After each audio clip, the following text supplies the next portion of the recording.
2025, police received a concerned phone call. According to one of Matthew's co-workers, he hadn't been at work for 5 days.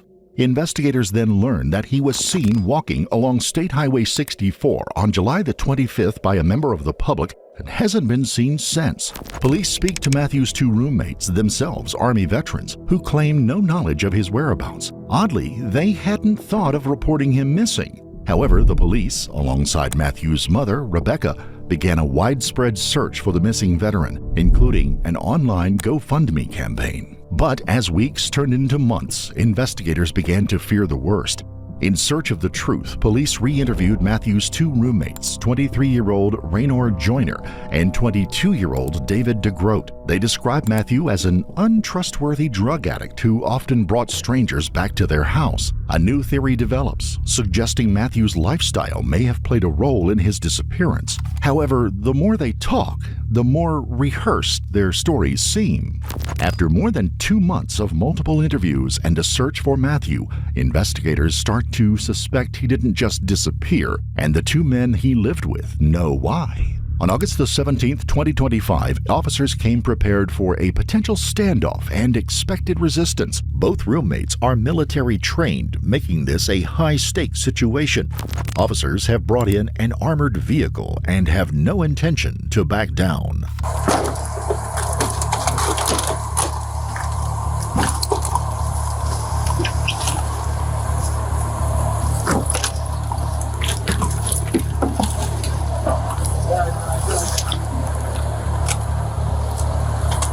Search warrant! Search something! Show your hands! Open and empty! Got dead space left! It's tight, it's tight, it's tight.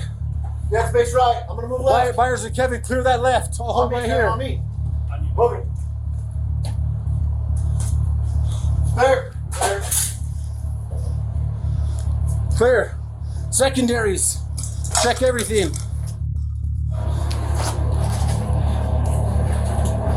House clear, house clear.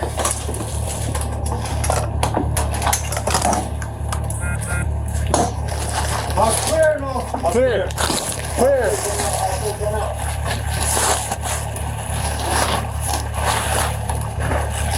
Watch your fingers. Just let it down so this doesn't hit us in the face when we go out. Hey, we gotta open the door. Officers find neither of the roommates is at home to shed light on the mystery of Matthew's disappearance, and they may have to clear the property. However, it is at this moment that they notice something. I don't check that. Check that utility van. Got a vehicle approaching.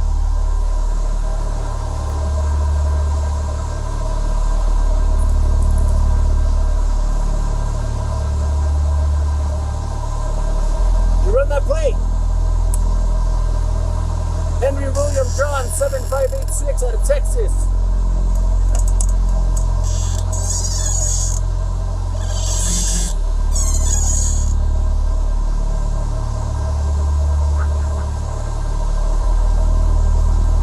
The vehicle that just arrived carried 2 men, and they're armed. Officers are fully aware that one wrong move could turn this situation into a massacre.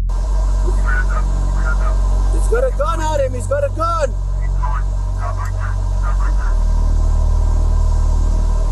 He's got a gun in his waistband.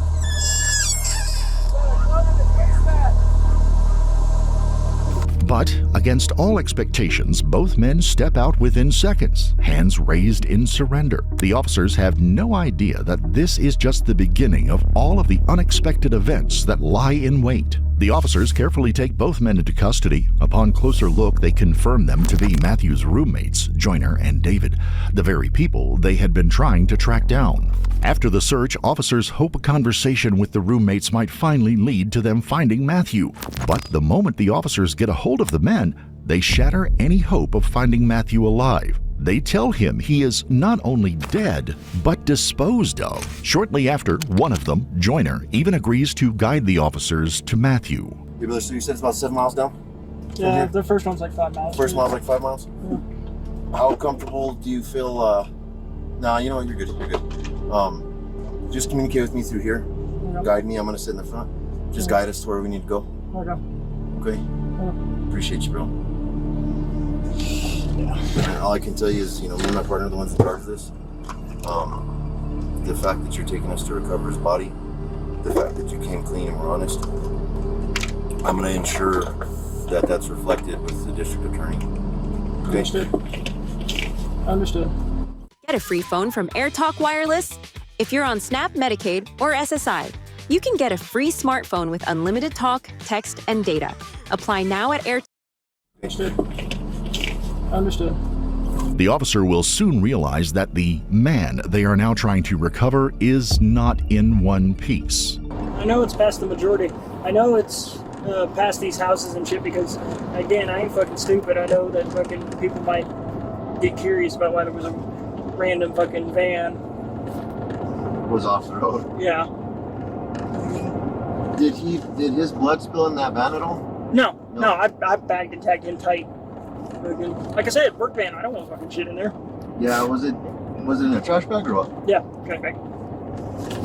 The head and hands were in a trash bag that were then put inside a Harbor Freight fucking bucket. And the head and hands are they with the head or no? Yes. Yes, all that's together. All the important identifiers are together.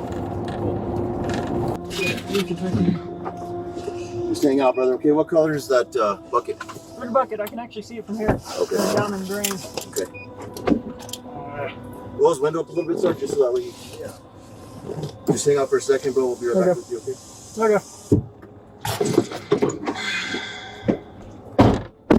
Along State Highway 64, which Joyner leads them to, officers discover several trash bags. Inside are what remains of Matthew. He had been chopped into multiple pieces and had been dead for days. The horrifying sight forces officers to sit down and finally learn what truly happened between these roommates and the horror Matthew endured while they were still searching for him. Officers sit opposite the man who has already confessed to killing the person they were hoping to find alive just a few hours earlier. And it will not take much time to get Joyner to speak. He spends the next 30 minutes to write out painful details of Matthew's last moments that only he seems to know. Starting from July 25 at roughly 1800, 7 p.m., I, Joyner Rayner, confronted Matt on the rightmost path leading to the house about 600 meters away. When confronting Matt, I asked him to explain why he was spreading rumors about me and bringing drugs, strangers over to the house.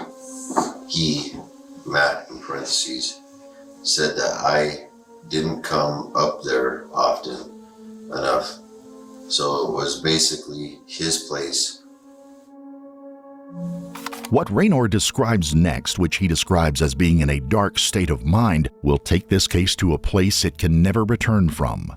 In a dark state of mind, I shot him with the Springfield Saint AR rifle I was carrying. After shooting him, I dragged his body to a tree 40 meters away on the left side of the road.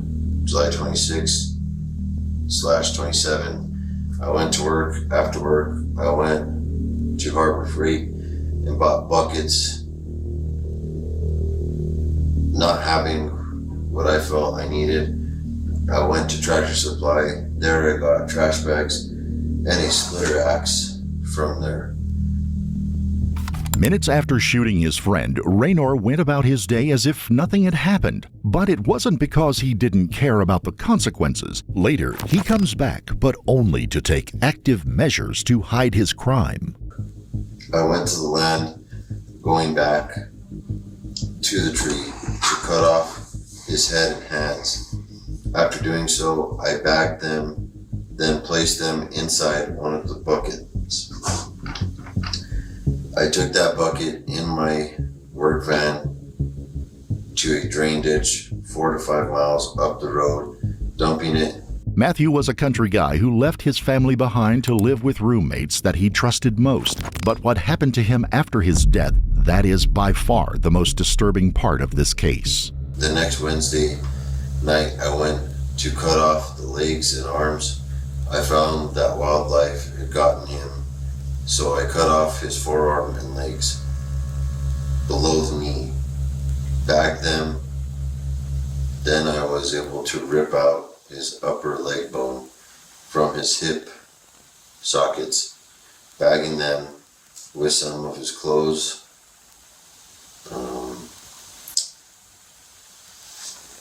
Which word was that? Oh, I believe you're trying to say finally, but it's spelled final. I bagged his torso, throwing it all in a drain ditch 7 to 6 miles up. Thank you.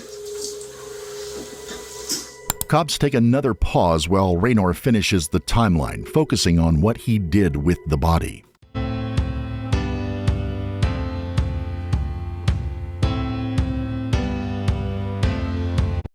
Another pause while Raynor finishes the timeline, focusing on what he did with the body. It's at this moment that Joyner starts laying out the plan aloud, and it's not just the details that catch the officers off guard, but how calmly he talks about it.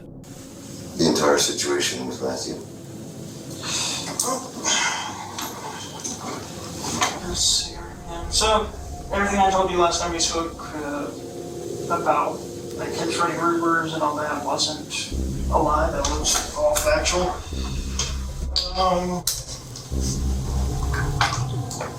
Really the only thing that changed from what I told you last time and me confessing was basically just the fact that when I confronted him, I didn't let him walk away, I shot him.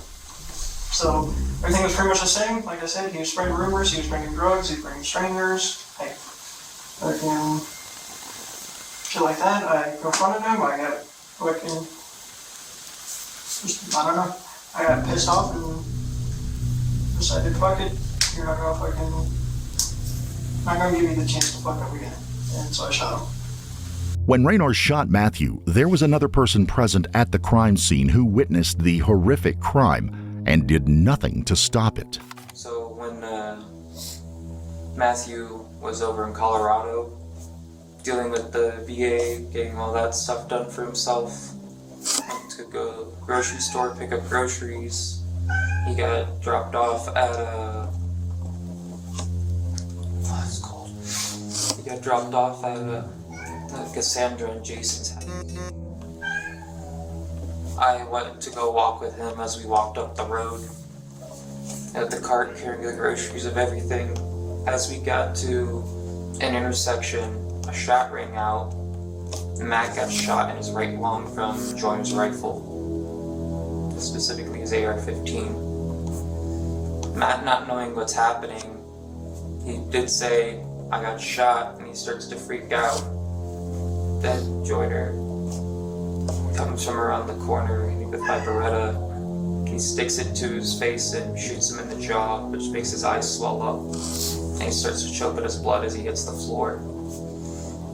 And then he hovers over him with an execution shot and gets him right on the temple.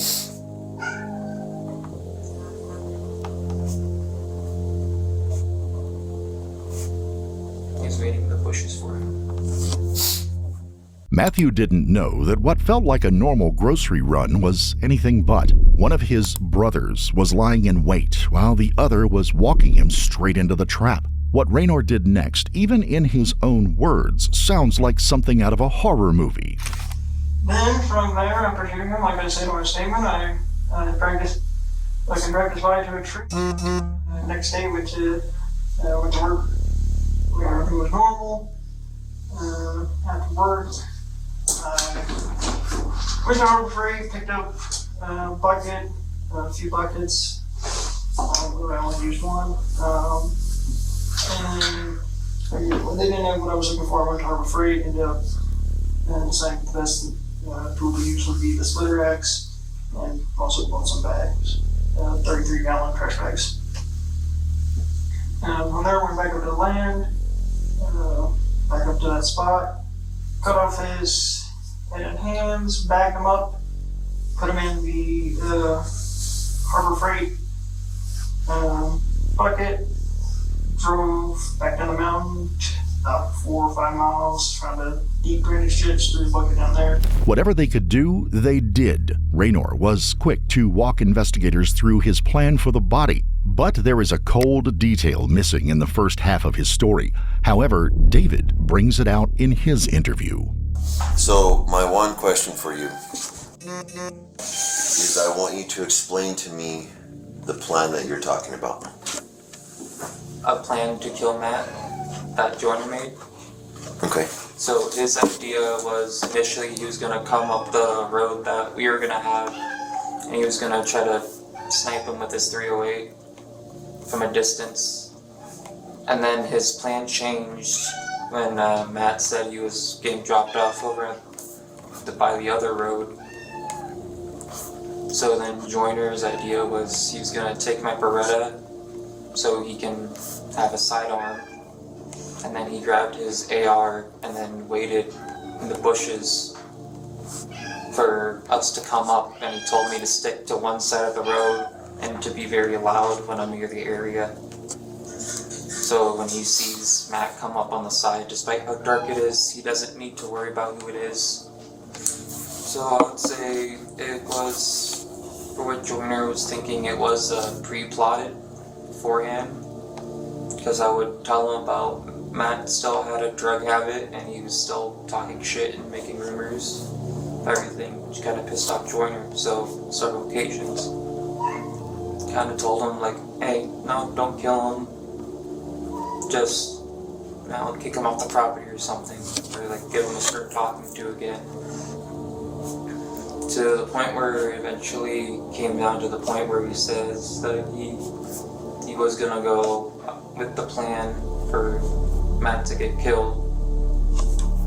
Raynor had already admitted to leaving out details, and here again he tries to pass it as a momentary loss of temper and that it was not planned. The police are about to press him without revealing what David had already exposed. What made you make the decision to kill Matthew?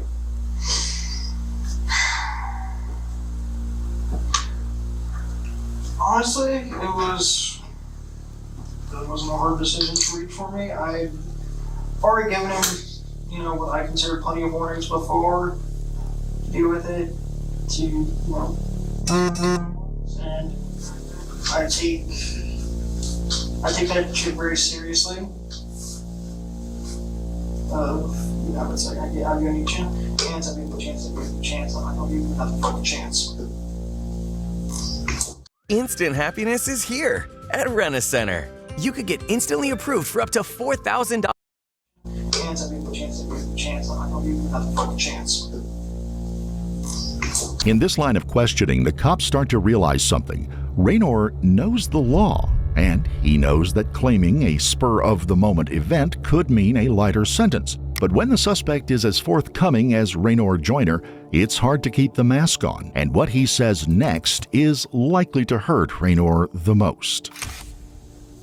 No, he kept fucking up. He just kept fucking up, and I was just fucking tired of it. I can put up with that shit.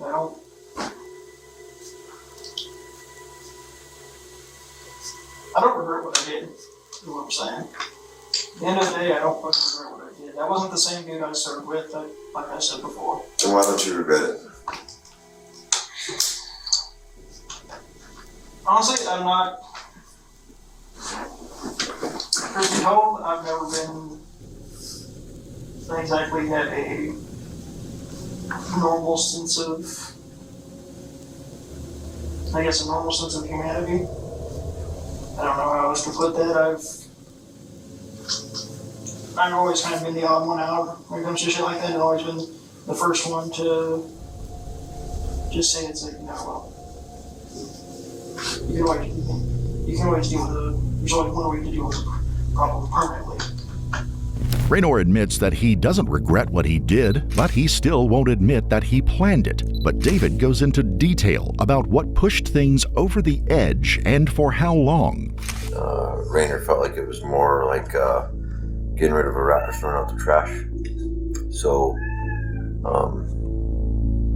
let's dive into the disrespect. What was so disrespectful that Raynor was angry with? So Matt would constantly talking a lot of shit of saying like, oh, he doesn't know how it is out here. We've been out here for 4 months. Hasn't been out here in 7 years. He doesn't show up here anymore. This isn't his fucking house. You don't have to listen to him.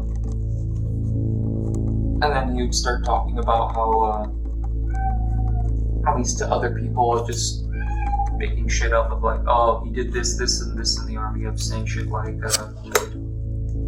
he was hitting women and shit. Just Referring to who? Joyner. Matthew referring to Joyner.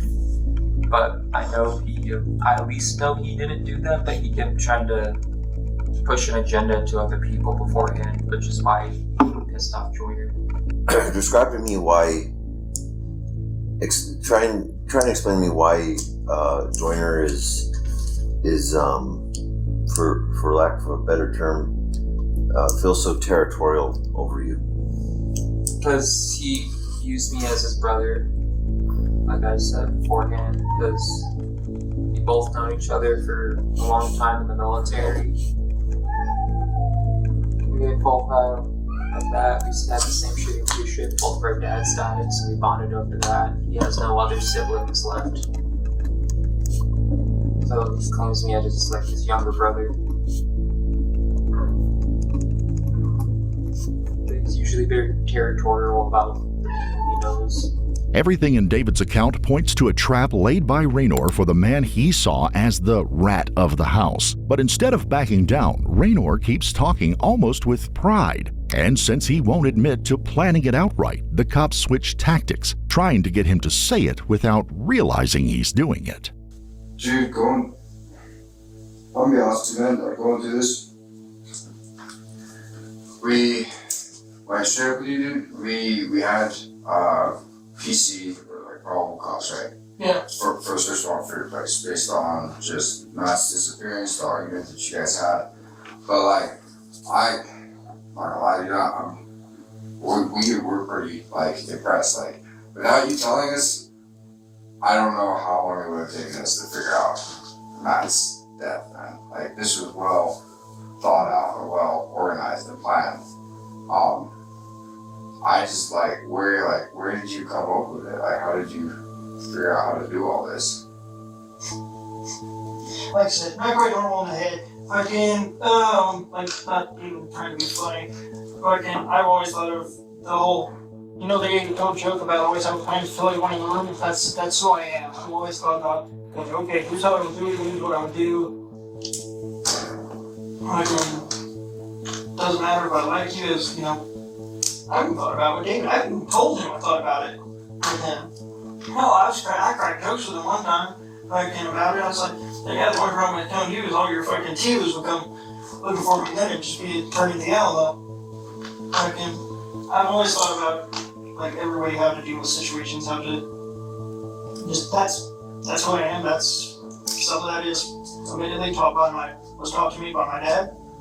The detectives compliment Raynor's plan, hoping it will make him own it as one he made. But he catches on to what they're doing. When that doesn't work, officers aim to get more and more direct. Did you plan to kill Matthew? No, I actually never planned to kill him. I never planned to actually kill him. In the sense of, like, it wasn't premeditated. When I went up there, I was giving him one last chance to fix things. And just, I don't know, the way he acted, the way his tone of voice was, fucking, I just clicked. Just clicked. Was it being rude or? Yeah, and like I said, nothing I said in that was a lie about him acting like that was something like his property, something like his place. It's like, no, motherfucker, I brought you out the fucking, out the generosity of my fucking heart. I drove out of my way to go to fucking Winchester, Virginia, to come get your ass, bring you all the way down here so you would have a new start. It's totally cool to rent a car, a house, or even... When Raynor starts using words like premeditated, detectives wonder if the same careful planning he used to dispose of the body also went into figuring out how to get away with his friend's murder with the least possible charges. And that's when things start getting serious for Raynor's one-man show. So, Brother Mike, this is where we're gonna have we gotta figure something out. I have information that you had this situation planned out for weeks, and it's from an extremely reliable source. It describes that you guys were going through stuff for, you and Matt were going through problems for weeks, and that David had even talked you out of murdering him on several different occasions. What's that about? Like I said, it was never really premeditated. That was more just me running my mouth. I did the same shit every guy fucking. So describe to me the running your mouth, because basically with what you just did there, bro, is you acknowledged what I was saying, but you're trying to tell me that it wasn't premeditated. So I understand that to an extent, but you're like, it's like a double negative, right? Mm-hmm. So describe to me what you mean by that. No, I mean, I was known for, you can ask any of my fucking dudes I served with, I was known for constantly being the guy that's like, that would say, you know, it's like, I should just fucking murder him, I should just fucking kill him, you know? If I was pissed off at someone, like, it was, you know, it was terror. So those types of conversations, did they happen between you and David about Matthew? Yes.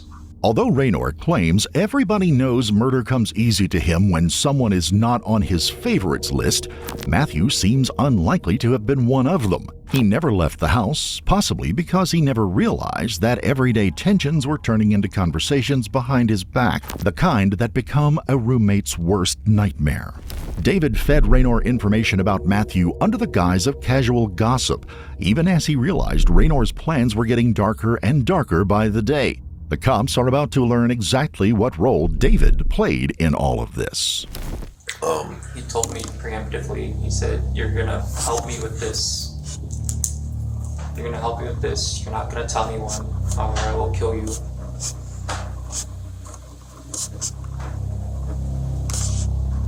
Because then I would be knowing too much. David walked with Matthew fully aware that he was just minutes away from death. He almost makes it seem like he was a friend to a bully, making choices he could walk away from at any time. But his role went far beyond that. Explain what made you decide to participate in the murder of your friend. It was out of fear for my own safety, because he also dropped me off at my house for Christmas before, so he knows where my family lives. And I know he would be the type of man to do it as well. Describe that. I know he's the kind of man, he's angry enough, he'll just shoot someone just for talking shit. So if I became a loose end somehow and he found out that I was talking about it, I'm pretty sure I would get an end cap in it as well. Have the same fate as Matt.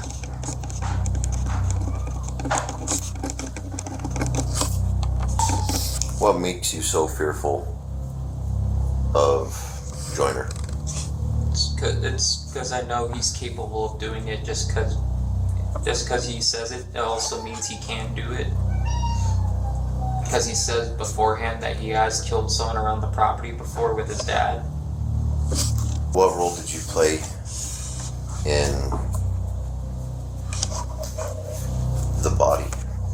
He had me just hold a bag open so he could dump all the parts in, so he could make sure my DNA was on it as well. Okay, so I'm sorry, say that again. He wanted me to hold the bags so he could dump the body parts in, so he could make sure my DNA was on the bags as well. And how do you know that? Because it's what he told me. He said, you're gonna join me, or you're gonna get the same thing as he did. So you're gonna help me with this body if you like it or not.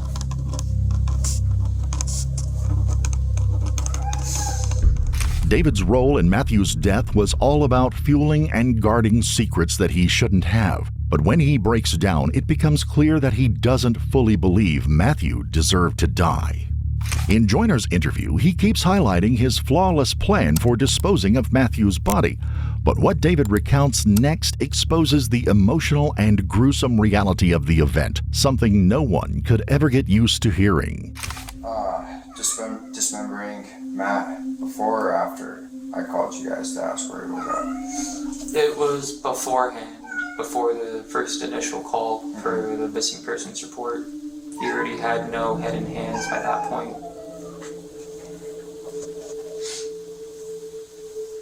And then he had me hold the bag open, Joyner had me hold the bag open to put Matt's head and hands in the bag, and then put the bag in the bucket, and then he said he tossed it on the side of the ditch.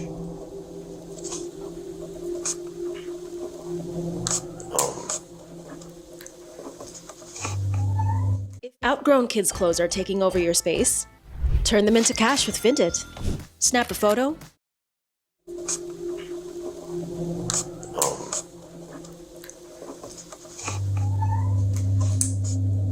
What date did you guys start dismembering that body? Almost a week after he died was when he started to dismember him, and it was when he smelled bad, started bloating.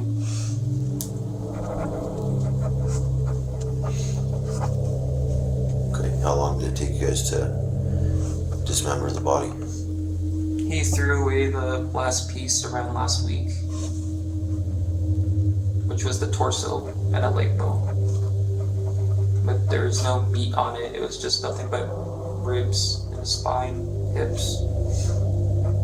You and Joyner both have warrants out for your arrest for desertion. The JAG told us that was gonna happen. They're confirmed. You have warrants for desertion.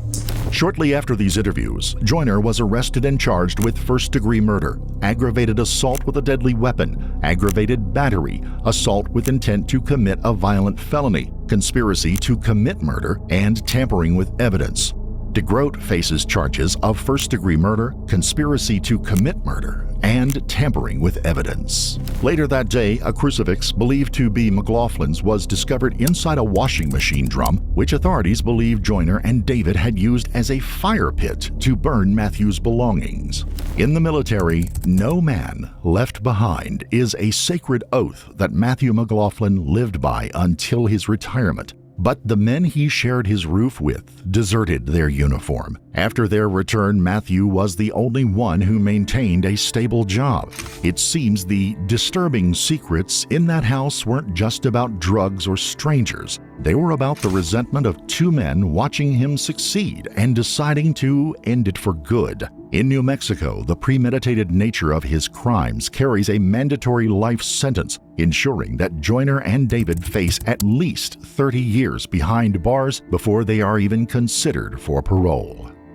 We would like to offer our sincere condolences to the victim's family.